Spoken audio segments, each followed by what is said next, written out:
Alright, this is a video deck list for the Gadget Oppression deck.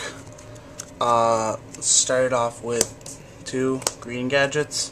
The whole point of the Gadget Oppression deck is for gadgets to search out the other gadgets, to always add a +1 in your hand, keep the monsters flowing, and use the spell and trap cards in the deck to your advantage.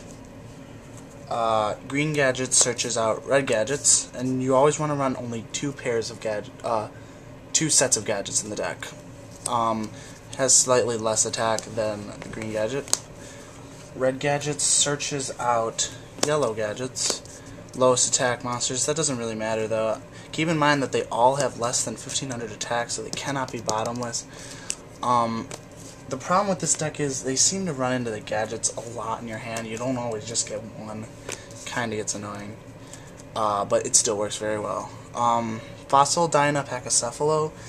This deck has 1, but I would recommend you actually have 2 or maybe even 3, even though I don't really recommend 3. I think it just becomes a dead draw after a while. 2, Gene Warped Werewolf.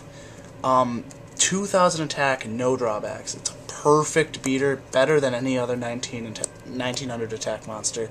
It's perfect for this deck. It's just pure beat right there. Then you have the Searchers, Giant Rat. They sneak around Royal Oppressions very easily since it's damage step.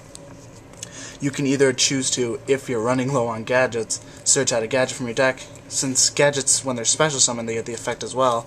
It works really nicely. Or you could search another Giant Rat if you just want to thin the deck and keep your monsters up. Or Pachycephalo if you want to just stop the special summons with no Royal Oppressions. Next, 2 Ryza, the Storm Monarchs, really good anti-meta. Not only does it take a monster off your opponent's side of the field, or a card that is, it top decks, screwing up your opponent's next draw phase, and maybe even their strategy. Really good, 24 beater, great, 6 stars. 1, DD Warrior Lady, really helps you when you're in trouble. Yeah, pretty much. Gale, really good anti-meta, halves the monster's attack. Can take down a 2500 attack monster, just like that. It's the only tuner in the deck, which makes it kind of important. If you don't have Royal Oppression, you want a Synchro. Staple Cyber Dragon, you know, it somehow manages to get around Royal Oppression all the time. And if you have Royal Oppression, just sack for it if you really want. Gores gets around Oppression, just like Cyber Dragon usually, but this is damage step, so even if you have Royal Oppression, your opponent cannot negate Gores, just the token. Does it for the monsters. Next goes spell cards. We'll start off with 2 Shrinks. When your opponent tries to run over a gadget, this comes in handy. It basically doubles up on their attacks, makes even yellow gadget be as powerful as a 2400 attack monster. Makes it really hard. Your opponent loses the monster, you keep the gadgets rolling, it really starts hitting your opponent hard. Then you got 2 enemy controllers. Same thing, your opponent tries to run through a gadget, just switch in defense. So your gadgets are more likely to be able to destroy or run through the defenses rather than the attacks. Then you got limiter removal, really helps. I mean, gadgets are all machine monsters. Your opponent tries to attack a gadget, double up on its attack, just like as if it was Shrink, your opponent's monster will die. Keep in mind that yours will die as well with limiter removal. Or you can swing for game if you have multiple gadgets and they're just defenseless at that point. Tech My Body is a shield. You want to make sure you keep your monsters on the field. Small price to pay to be pretty safe.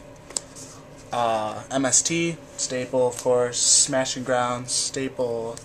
Brain Control, heavy, all staple cards. That does it for spells.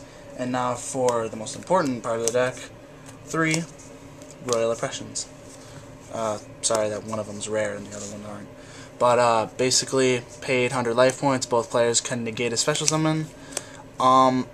This card is pretty much, in my opinion, the best card in the game, because it pretty much stops any deck as long as if you can have it in the deck, your deck will be strong because it can go against every other deck in the game. Basically, this deck finds a way to use Royal Oppression to the fullest advantage by not having your opponent be able to affect you with Royal Oppression, but you can really screw them over with that. 2, Ordeal of the Travelers. Great with the gadgets. I mean, your gadgets become a little more sturdy on the field. Your opponent loses a monster, whether it be synchro or normal, back to the hand if they don't call it right out of your hand, either monster, trap, or spell. Then your gadgets can swing right for their life points. Next, Threatening Roars, protecting the gadgets for a couple turns while you hold up on enemy controllers, shrinks, whatever it may be. Next to Bottomless, tech cards. I mean, does really well in this format, as I've said before. Basically, that's good. Tech cards, Trap Does Shoot, Negation, Solemn Judgment, and Torrential Tribute. Basic traps. Every deck should have it. So that's enough for the Gadget Oppression deck. Thank you.